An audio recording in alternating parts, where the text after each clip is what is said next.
Assalamualaikum warahmatullahi wabarakatuh.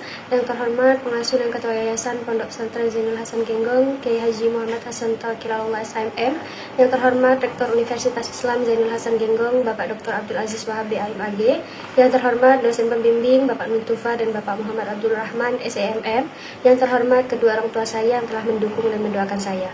Perkenalkan, nama saya Anissa Turadia, NPM 211207310302, Program Studi Perbankan Syariah, Fakultas Ekonomi dan Bisnis Islam.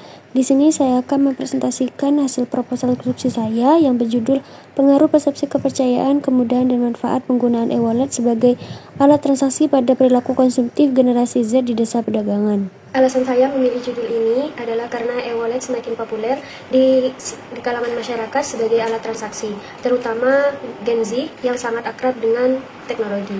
Gen Z lebih cenderung menggunakan aplikasi digital untuk berbagai aktivitas, termasuk transaksi keuangan, sehingga judul ini relevan untuk memahami perilaku konsumtif mereka dalam konteks adopsi teknologi keuangan tersebut.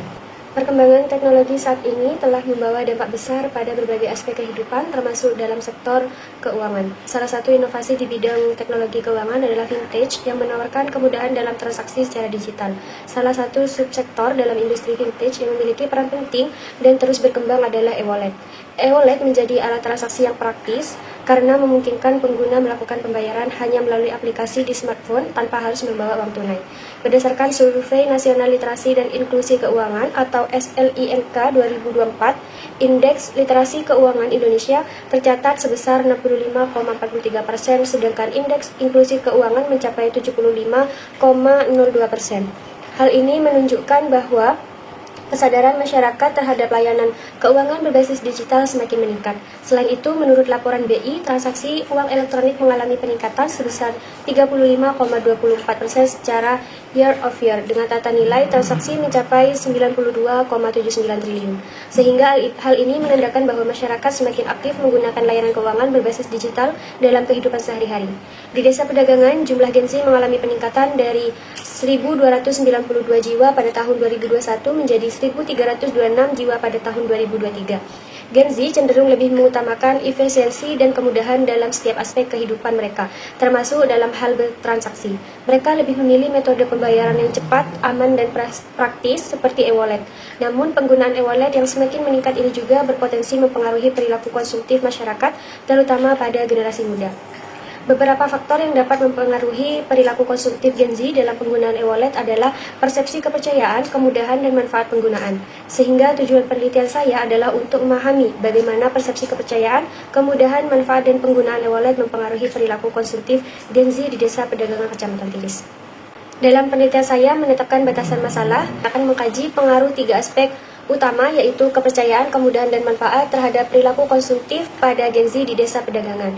Batasan ini memastikan bahwa data yang dikumpulkan relevan dan hasilnya dapat diaplikasikan secara spesifik pada kelompok yang diteliti. Sedangkan rumusan masalah dalam penelitian saya terdapat 4 rumusan masalah, yaitu yang pertama, apakah persepsi kepercayaan berpengaruh terhadap perilaku konsumtif Gen Z dalam penggunaan e-wallet? Lalu yang kedua, apakah persepsi kemudahan berpengaruh terhadap perilaku konsumtif Gen Z?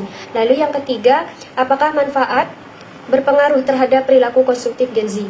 Lalu yang keempat, apakah ketiga persepsi tersebut berpengaruh secara simultan? Sedangkan tujuan dari penelitian saya yaitu yang pertama, menganalisis pengaruh masing-masing variabel tersebut terhadap perilaku konsumtif. Lalu yang kedua, menguji pengaruh simultan ketiga variabel untuk memberikan rekomendasi strategis pada penyedia e-wallet. Lalu manfaat dari penelitian saya yaitu secara teoritis, penelitian ini menambahkan pemahaman mengenai bagaimana teknologi finansial khususnya e-wallet mempengaruhi perilaku konsumtif. Dan secara praktis, temuan ini dapat memberikan rekomendasi yang membantu penyedia e-wallet untuk mengoptimalkan fitur seperti keamanan dan kemudahan penggunaan sehingga dapat mengurangi dampak negatif perilaku konsumtif. Selain itu, hasilnya juga bisa menjadi preferensi bagi pelaku usaha dan pemerintah daerah dalam mendukung dan mengarahkan digitalisasi ekonomi di desa.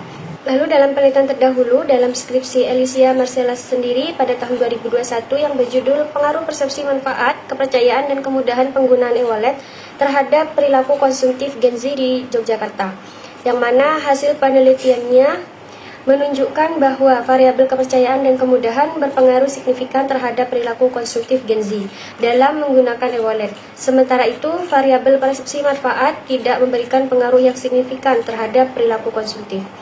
Lalu, skripsi dari Ivanasya Karisma Suci pada tahun 2023 dengan judul Pengaruh Persepsi Kemudahan dan Manfaat e-wallet terhadap Perilaku Konsumtif Gen Z, yang mana hasil menunjukkan bahwa persepsi kemudahan dan manfaat memiliki pengaruh positif terhadap keputusan penggunaan e-wallet.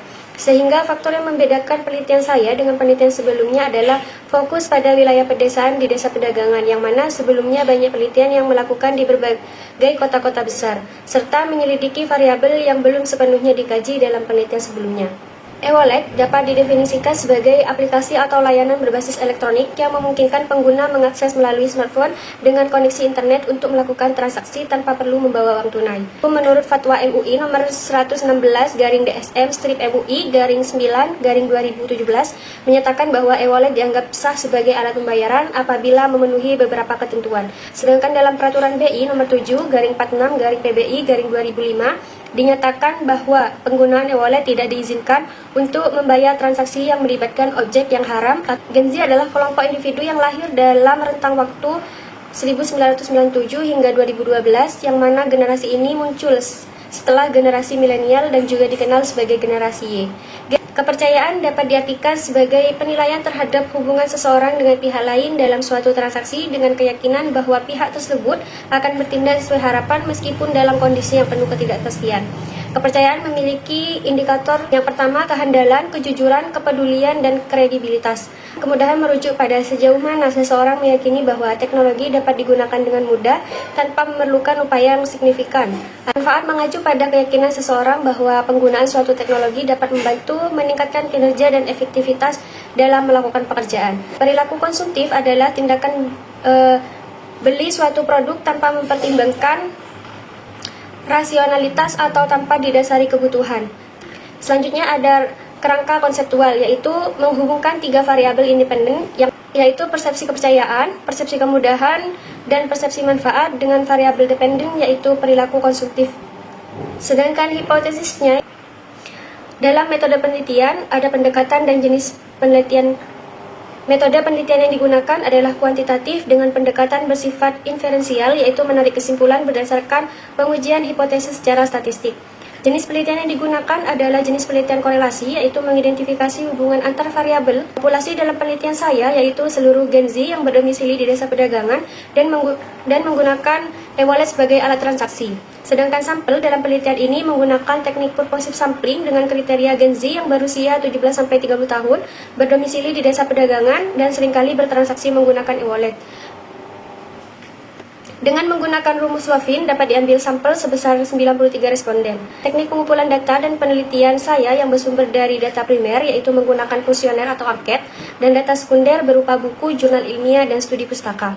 Dalam penelitian saya, instrumen pengumpulan data menggunakan skala Likert dengan daftar nilai dari 1 hingga 5 yang dimulai dari sangat tidak setuju hingga sangat setuju. Lalu ada validitas dan reliabilitas instrumen. Uji validitas bertujuan untuk menilai seberapa tepat alat ukur memenuhi tujuannya. Uji reliabilitas yaitu untuk mengukur konsistensi jawaban dari responden. Selanjutnya ada teknik analisis data. Yang pertama ada statistik deskriptif. Ini penting untuk menggambarkan karakteristik responden, distribusi data, serta gambaran umum tentang variabel. Lalu ada uji normalitas, yang mana menguji apakah data residual berdistribusi normal. Lalu ada uji linearitas, berguna untuk mengetahui apakah hubungan antar variabel bebas dan variabel terikat bersifat linear. Lalu ada uji multikoleniaritas, yaitu menguji hubungan antar variabel independen, yaitu memastikan bahwa tidak ada hubungan kuat antar variabel bebas yang dapat menyebabkan hasil regresi menjadi bias. Lalu ada uji heteroskedastisitas untuk memastikan bahwa varian error dalam model regresi tidak berubah-ubah yang dapat menyebabkan pengaruh keakuratan hasil regresi. Selanjutnya adalah analisis regresi linear berganda, adalah suatu metode prediksi yang menggunakan garis lurus untuk menggambarkan hubungan antar dua atau lebih variabel. Adapun uji T untuk mengetahui pengaruh masing-masing variabel bebas terhadap variabel terikat, dan uji F atau uji simultan untuk melihat pengaruh simultan dari semua variabel bebas terhadap variabel terikat. Lalu ada variabel koefisiensi determinan atau R-square untuk mengukur seberapa besar variabel bebas dapat menjelaskan variasi dari variabel terikat.